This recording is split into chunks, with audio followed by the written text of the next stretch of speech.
I was just a parent volunteer on our museum field trip, counting heads and handing out water bottles to 12 second graders. Eli was the quiet kid who stayed at the back all morning, gripping his worksheet like it was a shield and constantly glancing toward the exits. When we stopped under the massive T-Rex skeleton, he drifted to my side, his small hand grabbing my wrist. He whispered a single word, "Please," as he pushed a folded strip of paper into my palm, then walked away like nothing had happened. My heart started pounding as I opened the note behind my museum brochure. Messy kid handwriting, but the message was chillingly clear. If he says my name, don't let me go. Call my mom. Julie. 555-0196. My stomach dropped to the floor. I scanned the room and immediately found him. A man in a baseball cap leaning by the exit doors, his eyes fixed on our group like a predator watching its prey. The teacher clapped her hands and announced bathroom breaks followed by lunch outside. That's when the man pushed off the wall and walked straight toward us, a fake cheerful smile plastered on his face. "Eli," he called out, his voice too loud, too forced. "Time to go, buddy." The teacher stepped forward, her professional demeanor kicking in. "Hi, who are you?" The man didn't even hesitate. "Uncle. Mom got called into work. I'm on the pickup list." He said it so smoothly that my brain almost accepted it as truth. Then I felt the note crumpled in my hand and watched Eli's face go completely grey with fear. I pasted on the dumbest, most clueless smile I could manage. "Great, we just have to do a quick sign out with the teacher first." "We're in a rush," he snapped, his mask of friendliness slipping for just a second. "School policy," I said, keeping my voice light. "Just 10 seconds, I promise." I leaned toward the teacher and murmured so only she could hear. "Keep Eli behind you.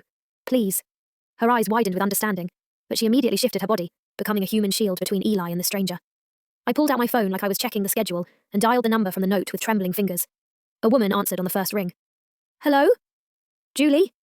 I kept my voice low. "I'm with Eli's class at the museum. A man is here saying he's picking him up." Her breath hitched audibly. "Do not let him take Eli. That's my ex. He's not allowed near him. Call the police right now. I'm coming." "Okay," I said, trying to sound calm. "We have him here with us." I looked back at the man and asked louder. "Just one verification question. What's Eli's birthday?" He blinked, caught off guard. April?" I could see the teacher's emergency binder open on the bench beside us. October was clearly listed. The man stepped closer, dropping his voice to a threatening whisper. "Stop. You're making a scene." That's when I chose boredom as my weapon. I planted myself in front of the doors like a friendly but immovable wall and repeated the same line, calm and loud. "School policy. We have to confirm." A museum security guard noticed the tension building and walked over. "Everything okay here?" The teacher didn't hesitate this time. "No. This man is trying to remove a student without authorization." I called 911 while security radioed for backup.